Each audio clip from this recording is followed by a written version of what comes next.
ನಮಗೆ ನಮ್ಮ ಶಾಲೆಯೇ ಶ್ರೇಷ್ಠ ಹಾಗೂ ಶಾಲೆಯೇ ದೇವಮಂದಿರ, ನಮ್ಮ ಶಾಲೆಯ ಮಕ್ಕಳೇ ನಮ್ಮ ಜೀವನ ಎಂಬ ನಂಬಿಕೆಯೊಂದಿಗೆ ನಾವು ಕೆಲಸ ಮಾಡಿದರೆ ಯಾರಿಗೂ ಹೆದರುವ ಅವಶ್ಯಕತೆ ಇಲ್ಲ ಎಂದು ನಿವೃತ್ತಿ ಶಿಕ್ಷಕ ಎಸ್. ಬಿ.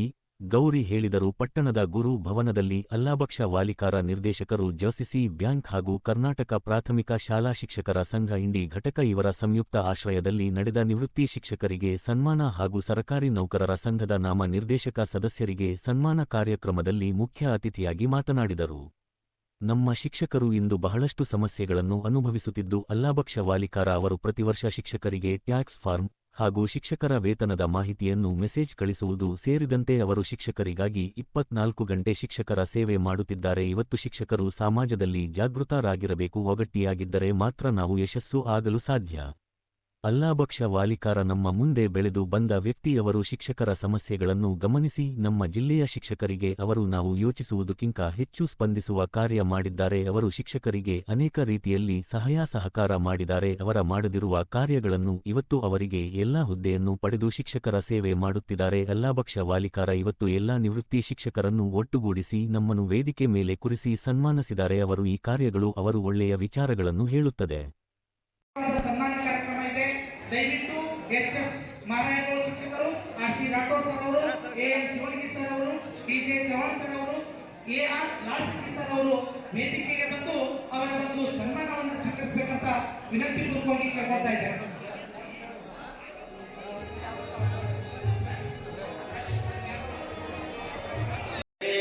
ನಮಗೆ ಸರ್ವಶ್ರೇಷ್ಠ ನಮ್ಮ ಶಾಲೆಗೆ ದೇವ ಮಂದಿರ, ಶಾಲೆಯಲ್ಲಿ ಇರುವ ಮಕ್ಕಳೇ ದೇವರ ಅಂತ ಹೇಳಿ ನಾವು ಕೆಲಸ ಮಾಡಿದ್ರೆ ನಾವು ಯಾರಿಗೆ ಹರಬೇಕು, ಯಾವ ಸಾಲಿಗೆ ಹರಬೇಕಲ್ಲ, ಇದು ಯಾರಿಗೆ ಹರಲಿಲ್ಲ. ನೀವು ಹಾಗೇನೆ ಆತ್ಮಬಲ ಬೆಳೆಸ್ಕೋಬೇಕು. ನಾವು ಸರಿಯಾಗಿ ನಾವು ಡ್ಯೂಟಿ ಮಾಡಿದ್ರೆ ಯಾರಿಗೆ ಪಸಂದ್ ಹೇಳೋದು ಅವರೇ ನಮಗೆ ಹೇಳಬೇಕು. ಆ ಒಂದು ಉದ್ದೇಶ ಇಟ್ಕೊಂಡು ನಮ್ಮ ಶೈಕ್ಷಣಿಕ ಇಲಾಖೆಯಲ್ಲಿ ಕೆಲಸ ಮಾಡಿ ಸಂಘಟನೆ ಬಗ್ಗೆ ಹೇಳುವುದು. ನಮ್ಮ ಅಲ್ಲಾಬಕ್ಷ ವಾಲಿಕಾರ ಅವ ನನ್ನ ಮುಂದೆ ಬೆಳೆದ ಹುಡುಗ, ನನಗೆ ಕಾಕಾನೆ ಅಂತಾನು ಫೋನ್ ಹಚ್ಚಿದ್ರೆ ಕಕ್ಕ ಹೇಳತ್ತ. ಅಷ್ಟು ಭಕ್ತಿ ಭಾವದಿಂದ ನಾನು ಕೂಡ ಅವನ ನನಗೂ ರಿಟೈರ್ಮೆಂಟ್ ಆಯ್ತು ಸರ್. ಆಯಾ ಕೊರೋನಾ ಯಾರು ಬರ್ಲಿಕ್ಕೆ ಇರಲಿಲ್ಲ ಅಂತವ್ರಕ್ಕ ನೀವು ಸರ್ಕಾರಕ್ಕೆ ಬಂದು ಯಾರು ಬರ್ತಾರೆ ಒಂದೊಂದು ಕಾರ್ಯಕ್ರಮ ಏಕತ್ತೆ ಯಾರ್ಯಾರು ಬರಬೇಕ ನಾ ಇಟ್ಕೋತೀನಿ. ಏನ್ ನೋಡಪ್ಪ ನಿಮ್ಮ ಮಧ್ಯೆ ಆ ಸುಮಾರು 20-30 ಸಾವಿರ ರೂಪಾಯಿ ದುಡ್ಡು ಖರ್ಚು ಮಾಡಿ ಫಂಕ್ಷನ್ ಎಲ್ಲ ಕಾರ್ಯಕ್ರಮ ಮಾಡಲ್ಲ. ಅಲ್ಲೇನು ಜನ ಬಂತು, ಕೊರೋನಾದಾಗಿದ್ದು ಬಂದರು. ಅಂತ ಒಬ್ಬ ವ್ಯಕ್ತಿತ್ವ ರಿಟೈರ್ಡ್ ಆದವರನ್ನು ಗುರುತಿಸ್ಬೇಕು. ನಮ್ಮೆಲ್ಲ ಗೆಳೆಯ ನಮ್ಮ ಕೊಡಿ ಅದಾರ, ನಾವು ಬಿಟ್ಟು ಹೋಗ್ತಾರ. ಇದು ಏನಾದ್ರೂ ಒಂದು ಅದ್ದೂರಿ ಕಾರ್ಯಕ್ರಮ ಮಾಡ್ಬೇಕಂತ ಹೇಳಿ ಅಲ್ಲಾಬಕ್ಷ ವಾಲಿಕಾರ ನಿಮ್ಗೆಲ್ಲ ಕೂಡಿಸು ನೋಡ್ರಿ. ನಮ್ಗೆ ನೀವು ಮಾತಾಡ್ಲಿಕ್ಕೆ ಒಂದು ಅವಕಾಶ ಕೊಟ್ಟಿಲ್ಲ. ನಾನು ಒಂದೇ ಅಲ್ಲಾಬಕ್ಷ ವಾಲಿಕಾರ ಮೊದಲನೇ ಪ್ರಿಂಟ್ ನ ಇದ್ದು 2ನೇ ಪ್ರಿಂಟ್ ಇಂದ ಆಗ್ತದಿಲ್ಲ ಗೊತ್ತಿಲ್ಲ. ಆದ್ರೂ ಹೋರಾಟ ಮಾಡೋರು ಏನ್ ಮಾಡೋಂತ ಸಿದ್ಧಾಮಿ ಬಿಟ್ಬಿಟ್ಟೆ. ಜೋಶಿ ಡೈರೆಕ್ಟರ್ ನಾಮಿನೇಷನ್ ಹೋಗಿ ನೋಡೋಣ ಏನೋ ಪ್ರಯತ್ನ ಮಾಡೋದು. ನಮ್ಮ ತಾಲೂಕಿನವರು ಅಲ್ಲಾಬಕ್ಷಗೆ ಯಾರೂ ಬರ್ತಿಲ್ಲ, ಚಟ್ಟಣ ತಾಲೂಕವರು ಅವರು ಬರ್ತಿಲ್ಲ. ಅವ್ರಿಬ್ಬರಿಗೆ ಆ ತಾಲೂಕವರು ಸ್ವಲ್ಪ ಎಲ್ಲರಿಗೆ ಕನ್ವಿನ್ಸ್ ಮಾಡಿ ನೋಡ್ರಪ್ಪ ಇನ್ನೊಂದ್ಸಲ ಮಾಡ್ರಿ ಗಾಡಿ ಆತ ನೀವು ಮುಂದೆ ಆ ಮಾಡಿದ್ರು ನಮ್ಮೆಲ್ಲರಿಗೆ ಸೇವೆ ಮುಡ್ಸಾಕತ್ತೀವಿ. ಅದಕ್ಕೆ ಒಬ್ಬ ವ್ಯಕ್ತಿ ನಮ್ಮಿಂದ ದೊಡ್ಡವಾದ ನಂತರ ನಮಗೆ ಸ್ಮರಿಸುವಂತ ಅದು ಬಹಳ ನಾವು ಏನೇನೋ ಮಾಡಿರ್ತೀವಿ. ಈಗ ಸುಳ್ಗಾಸರು ನಮ್ಮ ನಿವೃತ್ತರಾದವರಿಗೆ ಅನ್ಯಾಯ ಬಗ್ಗೆ ಅವ್ರಿಗೆ ಸದ್ಯ ಸಂಘಟನೆ ಏನ ಬಿಟ್ಟಿಲ್ಲೋ ಬಾಬಾ, ಇನ್ನ ನಮ್ಗೆ ಸಿಗ್ತವ್ರು ಕಂಪ್ನಿ ಕೊಟ್ರ ನಾನೋ ಮುಂಜಾನೆ ಕಂಪ್ನಿ ಕೊಟ್ಟಾರ ಅಂದ್ರೆ ನಾವು ಕುಳ್ಳೆಗೂ ಕುಟ್ಟಿಗೆ ಹಾಕಿಸ್ಬಿಟ್ಟಿರ್ತೇವೆ. ನಿವೃತ್ತರಿಗೆ ಏನು ಅನ್ಯಾಯ ಇದೆ. 22ರಿಂದ 24 ವರ್ಷ ಅವರಿಗೆಲ್ಲ ಸೌಲಭ್ಯ ಸಿಗಬೇಕು.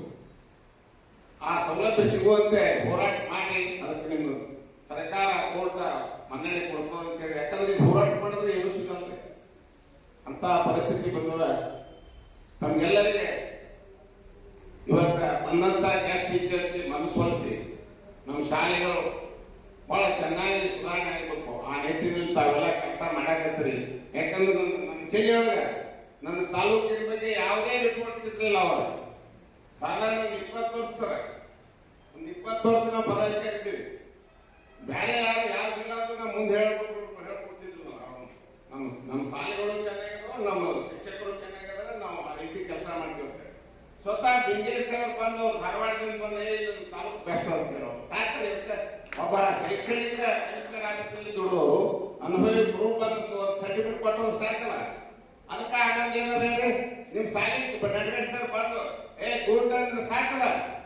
ನಮ್ಮಂತವ್ರು ಕೈಲಾದವ್ರು ಯಾರು ಬಂದು ಗುಡ್ ಅನ್ಬೋದು, ಸಾಯಕ್ ಬಂದು ನೋಡು ಭಾಳ ಚೆನ್ನಾಗಿತ್ತಪ್ಪ ಅಂತ ಸಂತೋಷ ಆಗೋದು, ಅದೇ ನಿಮ್ಗೆ ಗಿಫ್ಟ್, ಅದೇ ಸರ್ಟಿಫಿಕೇಟ್, ಅದೇ ಪ್ರಶಸ್ತಿ. ಏನೋ ಬಯಸ್ಬೇಡಿ, ನೀವು ಕೆಲಸ ಮಾಡೋದು ಆ ನಿಟ್ಟಿನಲ್ಲಿ ತಾವೆಲ್ಲ ಮಾಡ್ತೀರಿ. ನಾನು ನಿಮ್ಮ ಜೊತೆನೇ ಇದ್ದೀನಿ. ಆಮೇಲೆ ನನ್ನ ಜೊತೆನೇ ಕೆಲಸ ಮಾಡೋದ್ರೆ 31 ನಾನು ದುಡಿಯಾಗ್ಯಾರ ಅವರೆಲ್ಲ ನನಗೆ. ನಾನು ಲಿಸ್ಟ್ ನೋಡಿದೆ, ಇಷ್ಟು ಮಂದಿ ಪಾರ್ಟಿ ಅಂತೇಳಿ 30 ಪ್ರತ್ಯೇಕ ಲಾರ್ಜ್ ದೊಡ್ಡ ಲಿಸ್ಟ್ ಇರ್ಬೇಕು. ಉರ್ದು ಲಿಸ್ಟ್ ನೋಡಿಲ್ಲ ನಾನು. ಅದಕ್ಕೆ ದೊಡ್ಡ ಸಂಖ್ಯೆ ಅದ. ನಾನು ಕೂಡ ನಮ್ದೊಂದು ಸಂಘಟನೆ ಸುಂದರ್ ಸರ್ ನಾವು ಕೂಡ ಮಾಡ್ತೇವೆ, ಸೋಂಕೊಂಡು ನಾವು ನಿಮಗೆ ಸಹಾಯ ಮಾಡ್ತೀವಿ. ನಾವು ನಿಮ್ಗೆ ಏನು ಕೆಟ್ಟ ಮಾಡಲ್ಲ. ನೀವು ಯಾವ ಕರೆ ಬರ್ತೀವಿ, ಎಲ್ಲಿಂದ ತಿರುಗಾಡುತ್ತೇನೆ. ನಾಲ್ಕೈ ಹೋಗೋದು ಏನ್ ಮಾಡ್ತೀವಿ, ಕರೆದ್ರಿ ಬಂದಿಲ್ಲ, ನಾನು ತಿರುಗಾಡಾಗಿದ್ದೀನಿ, ಮಾತಾಡೋದಿದ್ದೀನಿ ಅಂತೇಳಿ. ಮತ್ತೆ ಅದೇ ದೇವ್ರ ಕುಡಿಯೋದು ಬೆಲೆ ಹಾಕೊಂಡ್ಬಿಡ್ತೀವಿ. ನಾನು ನಮ್ಮ ಜೋಡ್ ರಮೇಶ ಬರ್ತಾನಿಲ್ಲ, ನನಗೆ ಭಾಳ ಸಂತೋಷ. ರಮೇಶ ನಾನು ನಂದರಿಗೆ ಇದ್ದೇವೆ, ನಾನು ನಂದರಿಗೆ ಅವ್ರು ಸ್ವರೂಪಗಳೇ ಸುರಿಗೆ ಅಪಾರ್ಟ್ಮೆಂಟ್ ಆದ ಚರ್ಚಾನ ವಲಯ ಅಖಂಡ ತಾಲೂಕಿದ್ದಾಗ 10 ವರ್ಷ ನಂದರಿಗೆ ಮಾಡೋದು, 28 ವರ್ಷ ಬಂದ್ಬಿಡಿಕೆ ನನ್ನ ಸೇವೆ. ಎಲ್ಲ 20 ವರ್ಷ ಇಲ್ಲೆಲ್ಲ ನಮ್ಮ ಶಿಕ್ಷಕರ ಸೇವೆ. ನಾನು ಯಾವಾಗಲೂ ನನ್ನ ಶಿಕ್ಷಕರು ಬೇರೆ ನಾನು ಎಲ್ಲೂ ಶಿಕ್ಷಕ ಬರ್ತಿರ್ತೀನಿ, ನಕ್ಕೊಂತವ್ರಿಗೆ ಸ್ವೀಕಾರ ಮಾಡ್ತೀನಿ.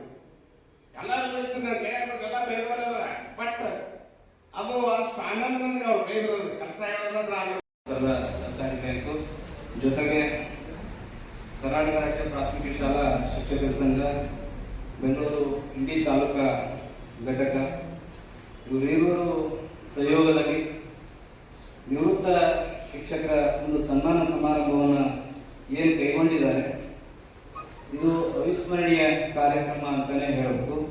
ಯಾಕಂದರೆ ಶಿಕ್ಷಕ ಅನ್ನತಕ್ಕಂಥ ವ್ಯಕ್ತಿಯ ಸರ್ವಾಂಗೀಣ ಅಭಿವೃದ್ಧಿಗೆ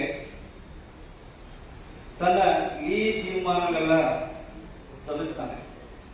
ಯಾಕಂದ್ರೆ ನಾವು ನೀವೆಲ್ಲರೂ ಇವತ್ತು ಯಾವುದೋ ಒಂದು ಹುದ್ದೆಯಲ್ಲಿ ಇದ್ದೀವಪ್ಪ ಅಂತಂದ್ರೆ ಹಿಂದೆ ಅಂತ ಒಬ್ಬ ಶಿಕ್ಷಕ ಇರ್ತಾನೆ ಅನ್ನತಕ್ಕಂಥದ್ದನ್ನ ನಾವು ಯಾರೂ ಕೂಡ ಮರೆಯುವಂಗಿಲ್ಲ. ಇಂಥ ಒಂದು ಕಾರ್ಯಕ್ರಮದ ಸಮಾರಂಭದ ದಿವ್ಯ ಸಾನ್ನಿಧ್ಯವನ್ನು ವಹಿಸಿಕೊಂಡಿರ್ತಕ್ಕಂಥ ವೇದಮೂರ್ತಿ ಶ್ರೀ ದಯಾನಂದ ಮ ಹಿರೇಮಠ ಪೀಠಾಧಿಪತಿಗಳ ಒಂದು ಪಾದಾರಗಳಿಗೆ ಪಡಮಟ್ಟು. ಈ ಕಾರ್ಯಕ್ರಮದಲ್ಲಿ ನಮ್ಮ ಪ್ರಭಾರ ಕ್ಷೇತ್ರ ಶಿಕ್ಷಣಾಧಿಕಾರಿಗಳು ಆಗಮಿಸಬೇಕಾಗಿತ್ತು. ಅವರ ಅನುಪಸ್ಥಿತಿಯಲ್ಲಿ ಕೂಡ ಅವರಿಗೆ ಅಭಿನಂದನೆಗಳನ್ನು ಸಲ್ಲಿಸ್ತಾ ಈ ಕಾರ್ಯಕ್ರಮದ ಅಧ್ಯಕ್ಷತೆಯನ್ನು ವಹಿಸಿಕೊಂಡಿರ್ತಕ್ಕಂಥ ಹಾಗೂ ಕರ್ನಾಟಕ ರಾಜ್ಯ ಪ್ರಾಥಮಿಕ ಶಾಲಾ ಶಿಕ್ಷಕರ ಸಂಘದ ಇಂಡಿ ಘಟಕದ ಅಧ್ಯಕ್ಷರು ಆಗಿರ್ತಕ್ಕಂಥ ವೈ.ಟಿ. ಪಾಟೀಲ್ ಸರ್ ಅವರೇ, ಜೊತೆಗೆ ರಾಹುಲ್ ಸರ್ ಅವರು ಬರಬೇಕಾಗಿತ್ತು, ಅವರನ್ನು ಕೂಡ ನೆನೆಯುತ್ತಾ ಹಿರಿಯರು ಹಾಗೂ ಮಾರ್ಗದರ್ಶಕರು ಆಗಿರ್ತಕ್ಕಂಥ ಈ ವೇದಿಕೆಯನ್ನು ಅಲಂಕರಿಸಿರ್ತಕ್ಕಂಥ ನಿವೃತ್ತ ಶಿಕ್ಷಕರು ಆಗಿರ್ತಕ್ಕಂಥ ಗೌರಿ ಸರ್ ಅವರೇ ಹಾಗೂ ನಮ್ಮೆಲ್ಲರ ಒಡನಾಡಿಗಳು ಅಮ್ಮಣ್ಣ ಶೃಂಗಾರ್ ಸರ್ ಅವರೇ, ಅದರ ಜೊತೆಗೆ ಈ ವೇದಿಕೆಯನ್ನು ಅಲಂಕರಿಸಿರ್ತಕ್ಕಂಥ ಎಲ್ಲ ಮಹನೀಯರಲ್ಲಿ ಅಭಿನಂದನೆಗಳನ್ನು ಸಲ್ಲಿಸ್ತಾ, ಮಹಾತ್ಮ ಗಾಂಧಿಯವರು ಹೇಳಿರ್ತಕ್ಕಂತೆ ಶಿಕ್ಷಣ ಅನ್ನತಕ್ಕಂಥದ್ದು ವ್ಯಕ್ತಿಯ ಸರ್ವಾಂಗೀಣ ಅಭಿವೃದ್ಧಿ ಅನ್ನತಕ್ಕಂಥದ್ದು. ಯಾಕಂತಂದ್ರೆ ನಾವು ಸಾಕಷ್ಟು ವಿಚಾರಗಳನ್ನು ಮಾಡ್ತೀವಿ. ಅಂದ್ರೆ ದೇಶ ಯಾವ ರೀತಿಯಾಗಿ ಸಬಲಗೊಳ್ಳಬೇಕು ಅನ್ನತಕ್ಕಂಥ ಪ್ರಶ್ನೆ, ಆರೋಗ್ಯದಿಂದಲೋ ಮೌಲ್ಯಗಳಿಂದಲೋ ಅಥವಾ ಆರ್ಥಿಕವಾಗಿಯೋ ಅಥವಾ ಸಾಮಾಜಿಕವಾಗಿ ಬೆಳಿಬೇಕು ಅನ್ನೋದ್ರ ಬಗ್ಗೆ ನಾವು ದಿನಾಲೂ ಚಿಂತನೆಯನ್ನು ನಡೆಸ್ತಾ ಇರ್ತೀವಿ. ಅಂತ ಸಂದರ್ಭವನ್ನು ನಾವು ಯಾವ ರೀತಿಯಾಗಿ ನಮ್ಮ ದೇಶವನ್ನ ಸಬಲಗೊಳಿಸಬಹುದು, ಯಾವ ಅಸ್ತ್ರದಿಂದ ಸಬಲಗೊಳಿಸಬಹುದು ಅಂತಂದ್ರೆ, ಭಾರತದಲ್ಲಿ ಒಬ್ಬ ವ್ಯಕ್ತಿ ಹೇಳ್ತಾರೆ, ದೇಶವನ್ನ ದುರ್ಬಲಗೊಳಿಸಬೇಕಾದ್ರೆ ಮೊಟ್ಟ ಮೊದಲನೇದಾಗಿ ಆ ದೇಶದ ಪ್ರಾಥಮಿಕ ಶಾಲೆಯ ಶಿಕ್ಷಣಕ್ಕೆ ಒಂದು ದೊಡ್ಡ ಹೊಡೆತನ ಕೊಡಬೇಕು. ಅಂದಾಗ ಆ ದೇಶ ದುರ್ಬಲಗೊಳ್ಳುತ್ತದೆ ಅನ್ನತಕ್ಕಂಥ ಮಾತನ್ನ ಹೇಳ್ತಾರೆ. ಅದಕ್ಕಾಗಿ ನಾವು ನೀವೆಲ್ಲರೂ ಪ್ರಾಥಮಿಕ ಶಾಲೆಯನ್ನ ಅಥವಾ ಪ್ರಾಥಮಿಕ ಶಾಲಾ ಶಿಕ್ಷಣವನ್ನ ಪ್ರಬಲಗೊಳಿಸುವಂತ ವಿಚಾರವನ್ನ ಮಾಡಬೇಕು. ಸರ್ ಈಗಾಗಲೇ ಪ್ರಾಸ್ತಾವಿಕ ನುಡಿಯಲ್ಲಿ ಹೇಳಿದರು ಇಂಡಿ ಸರ್ ಅವರು, ಸಾಕಷ್ಟು ಈಗ ಖಾಸಗಿ ಶಾಲೆಗಳ ಹಾವಳಿಯಿಂದಾಗಿ ನಮ್ಮ ಪ್ರಾಥಮಿಕ ಸರ್ಕಾರಿ ಪ್ರಾಥಮಿಕ ಶಾಲೆಗಳು ಸೊರಗ್ತಾ ಇವೆ. ನಿಮಗೆಲ್ಲ ಗೊತ್ತಿರುವಂತೆ ಪ್ರಾಥಮಿಕ ಶಾಲೆಯಲ್ಲಿ ಎಷ್ಟು ಸಂಖ್ಯೆಯಲ್ಲಿ ಮಕ್ಕಳು ಇರಬೇಕಾಗಿತ್ತು ಇವತ್ತಿಲ್ಲ. ಹೆಸರು ಇರ್ತಾವ, ಆದ್ರೆ ಮಕ್ಕಳು ಬೇರೆ ಕಡೆ ಹೋಗ್ತಾ ಇರ್ತಾರೆ. ಈ ರೀತಿಯಾಗಿರ್ತಕ್ಕಂಥ ಸಂಪ್ರದಾಯ ಕೂಡ ಇವತ್ತು ಬೆಳೀತಾ ಇದೆ. ಆ ಖಾಸಗಿ ಶಾಲೆಗಳು ಬೆಳೆಯುವುದರ ಜೊತೆಗೆ ಮಕ್ಕಳ ಸರ್ವಾಂಗೀಣ ಅಭಿವೃದ್ಧಿಯು ಕೂಡ ಆಗ್ತಾ ಇದೆ. ಯಾಕಂದ್ರೆ ಕಾನ್ವೆಂಟ್ಗಳಲ್ಲಿ ಶಿಕ್ಷಣವನ್ನ ಅಥವಾ ಪಠ್ಯಕ್ರಮವನ್ನ ಅತ್ಯಂತ ಭಕ್ತಿಯಿಂದ ಕಲಿಸ್ತಾರೆ ವಿನಃ ಮಕ್ಕಳಲ್ಲಿ ಮೌಲ್ಯವನ್ನ ತುಂಬುವುದರಲ್ಲಿ ಅವರು ಹಿಂದೆ ಬೀಳ್ತಾ ಇದ್ದಾರೆ ಅನ್ನತಕ್ಕಂಥದ್ದು ಒಂದು ಸ್ಪಷ್ಟ ಅಭಿಪ್ರಾಯ ನಮಗೆ ನಿಮಗೆಲ್ಲರಿಗೂ ತಿಳಿತಾ ಇದೆ. ಯಾಕಂದ್ರೆ ಇವತ್ತು ಶರವೇಗದಿಂದ ಅನಾಥಾಶ್ರಮಗಳು, ವೃದ್ಧಾಶ್ರಮಗಳು ಯಾಕೆ ಬೆಳೀತಾ ಇದಾವಪ್ಪ ಅಂತಂದ್ರೆ ಈಗಿನ ಜನರಲ್ಲಿ, ಈಗಿನ ಯಂಗ್ ಜನರೇಷನ್ ನಲ್ಲಿ ಮೌಲ್ಯಗಳು ಕಡಿಮೆ ಆಗ್ತಾ ಇವೆ ಅನ್ನತಕ್ಕಂಥದ್ದು. ಯಾಕಂತಂದ್ರೆ ಇವತ್ತ ಒಬ್ಬ ನೌಕರಿ ಮಾಡುವಂತ ವ್ಯಕ್ತಿ ಸಿಟಿಯಲ್ಲಿ ಇರ್ತಾನೆ, ಅದೇ ಒಬ್ಬ ಅಣ್ಣತಮ್ಮರಲ್ಲಿ ಒಬ್ಬ ಅಣ್ಣ ಸಿಟಿಯಲ್ಲಿ ನೌಕರಿ ಮಾಡ್ತಾ ಇದ್ರೆ ಹಳ್ಳಿಯಲ್ಲಿ ತಮ್ಮ ಬಹಳಷ್ಟು ಕಷ್ಟ ಪಡ್ತಾ ಇರ್ತಾನೆ ಜೀವನದಲ್ಲಿ. ಆದ್ರೆ ಅವನ ಹತ್ರನೇ ತಂದೆ ತಾಯಿಗಳು ಇರ್ತಾರೆ.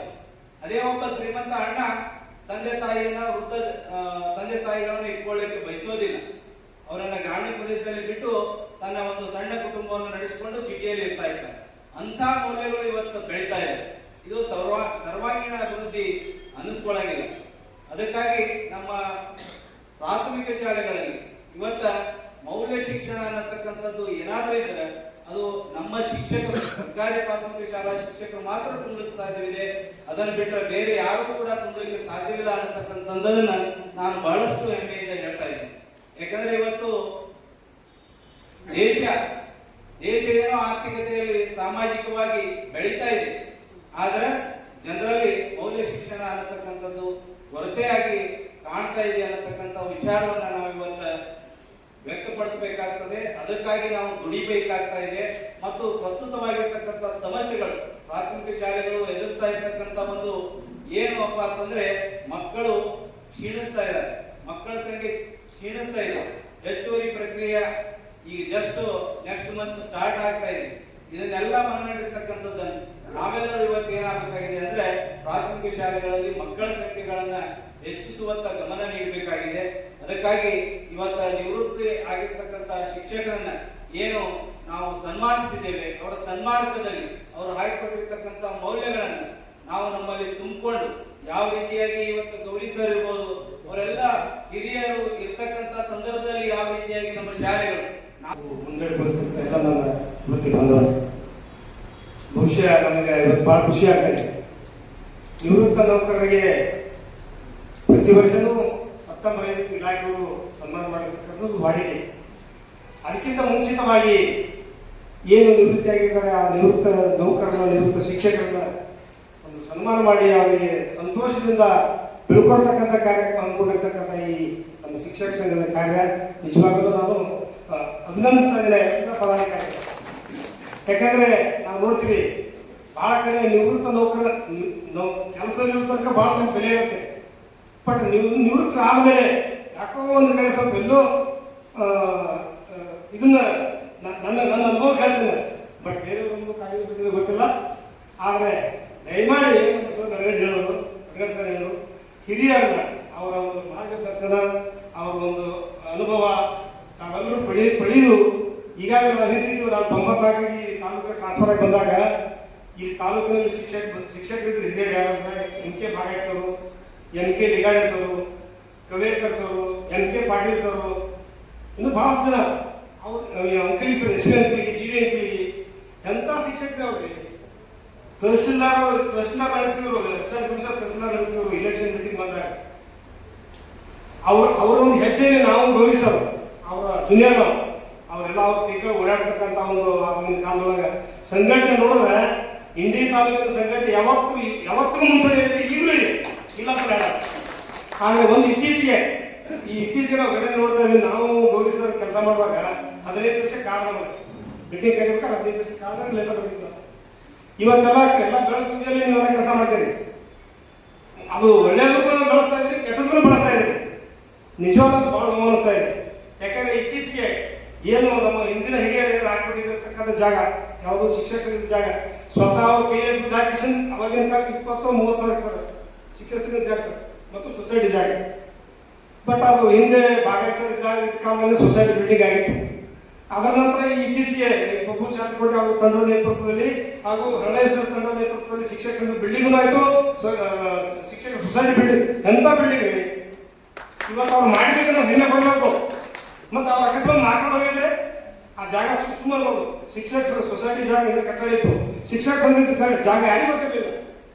ಶಿಕ್ಷಕ ಸಂಘದ ಜಾಗ ಯಾರಿಗೂ ಗೊತ್ತಿರಲಿಲ್ಲ. ಆದ್ರೆ ಇವತ್ತು ಎಲ್ಲ ಪದಾಧಿಕಾರಿಗಳು ಇವತ್ತೇನು ಅವ್ರು ಹಿಂದಿನ ಹಿರಿಯರಿಂದ ಹಾಕಿಬಿಟ್ಟಿರ್ತಕ್ಕಂಥದ್ದನ್ನು ಏನು ಜಾಗ ಇವತ್ತು ವೈಭವವಾಗಿರ್ತಕ್ಕಂಥ ಬಿಲ್ಡಿಂಗ್ ಕಟ್ಟಿದಾರಲ್ಲ ಅವ್ರಿಗೆ ಅಭಿನಂದಿಸ್ತೀವಿ.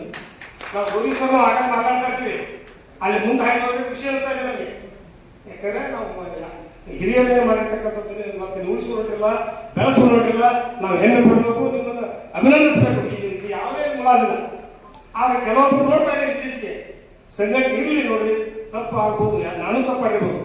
ನಾನು 94 ತಾಲೂಕಿಗೆ ಬಂದ ಮೇಲೆ 98 ಅಧ್ಯಕ್ಷ ಮಾಡಿದ್ರೆ ನಾನು ಏನು ಅಧ್ಯಕ್ಷ ಆದ್ರೆ ಕನಸು ಮನಸ್ಸು ಗೊತ್ತಿಲ್ಲ ನನಗೆ. ಸರ್ಕಾರಿ ಲೋಕಸಭಾ ಅಧ್ಯಕ್ಷ ಅಲ್ಲಿ ಜಾಗ ಇದ್ದಿದ್ದು ಬರೀ ಒಂದು ಹಾಲ್ ಇತ್ತು.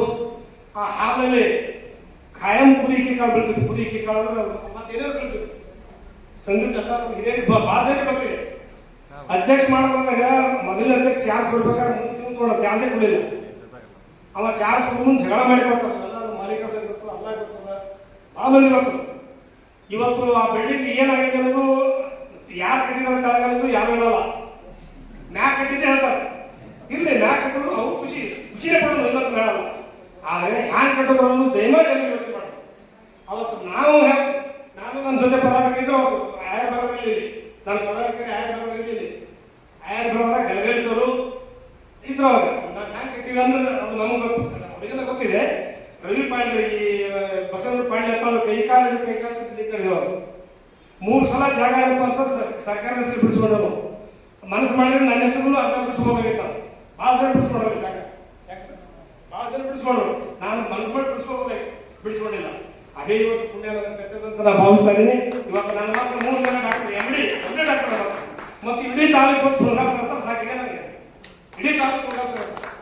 ಅವ್ರು ಇತ್ತೀಚೆಗೆ ವಾಟ್ಸಪ್ ನೋಡ್ತಾ ಇದ್ದೀನಿ, ಕೆಟ್ಟದ್ದು ಏನೇನೋ ಬರೀತಾರೆ, ಏನೇನೋ ಆಗ್ತದೆ. ದಯಮಾಡಿ ಆಗು ನೋಡಿ, ಚುನಾವಣೆ ಮಾಡೋದು 2 ಗುಂಪು ಯಾವಾಗ ಇರ್ತಾವ, ಚುನಾವಣೆ ಮರ್ದಿಸಲ್ಲ ನಮ್ಮಲ್ಲಿ. ಆ ಭಾವನೆ ನಮ್ಮಲ್ಲಿ ಅದಕ್ಕೆ ನಾನು ಭಾಳ ನನಗೆ ಇತ್ತೀಚೆಗೆ ನಾನು ನೋವಾಗ್ತಾ ಇದೆ. ಆಗಬಾರ್ದು. ನಾವು ಮಾಲೀಕರ ಸಂಬಂಧ ಎಲ್ಲ ಎಲೆಕ್ಷನ್ ಮಾಡ್ಕೊತಿದ್ವಿ, ಬೈಕಿ ಮಾತು ಕೊಡ್ತೀವಿ. ಅವಾಗ ಅಷ್ಟೇ ಎಲೆಕ್ಷನ್ ಅಷ್ಟೇ ಅದು ಆಗಬಾರ್ದು ಅಂತಕ್ಕಂಥ ಮಾತನ್ನು ಹೇಳ್ತಾ ದಯಮಾಡಿ ಇವತ್ತೇನು ತಾವು ಹಾಕೊಂಡಿರ್ತಕ್ಕಂಥ ಕಾರ್ಯಕ್ರಮ ಅದ್ಭುತ ಕಾರ್ಯಕ್ರಮ. ಇನ್ನೊಂದು ವಿಚಾರ ಹೇಳ್ತೀನಿ. ಇವತ್ತಿಗೂ ರಾಜ್ಯ ಮಟ್ಟದಲ್ಲೂ ಅದೇ ನಡೀತಾ ಇದೆ ಸರ್. ಆಗಬಾರ್ದು. ಇವತ್ತು ಶಿಕ್ಷಕ ಸಂಘ ಒಂದ್ ಕಡೆ ಮತ್ತು ಸರ್ಕಾರಿ ನೌಕರ ಸಂಘ ಒಂದ್ ಕಡೆ ಆಗಬಾರ್ದು. ಇವತ್ತು ಅದರ ಪರಿಣಾಮನೇ ಇವತ್ತು ನಾವು ಎದುರಿಸ್ತಾ ಇರೋದು.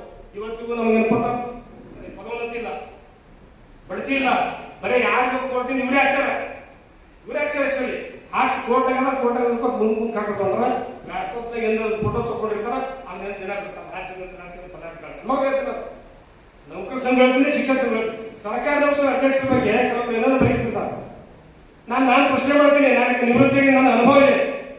1/7/2022ರಿಂದ ಏನು ವೇತನವಾಗಿ 7ನೇ ವೇತನವಾಗಿ ವರದಿ ಕೊಟ್ಟರು ಸರ್ಕಾರಕ್ಕೆ. 1/7/2022ರಿಂದ ಅಂಗೀಕಾರ ಮಾಡ್ಕೋಬೇಕಾಗಿತ್ತು ಈಗಿನ ಮುಂದೆ ಸರ್ಕಾರ ಮಾಡಿಲ್ಲ. ಮತ್ತು 1/2023ರಿಂದ 17% ಐಆರ್ ಕೊಟ್ಟರು. ವರದಿ 1/7/2022ರಿಂದ ಅಂಗೀಕರಿಸ್ತಾರ. ಕಾಲ್ಪನಿಕವಾಗಿ ವೇತನ ನಿಗದಿಗೊಳಿಸ್ತಾರೆ. 1/7/2024ರಿಂದ ಆರ್ಥಿಕ ಸೌಲಭ್ಯ ಕೊಡಿರ್ತಾರೆ. ಆರ್ಥಿಕ ಸೌಲಭ್ಯ 1/7/2024ರಿಂದ ಅಂದ್ರೆ ಹಿಂದಿನ ಅವ್ರು ಏನ್ ಮಾಡ್ಬೇಕು?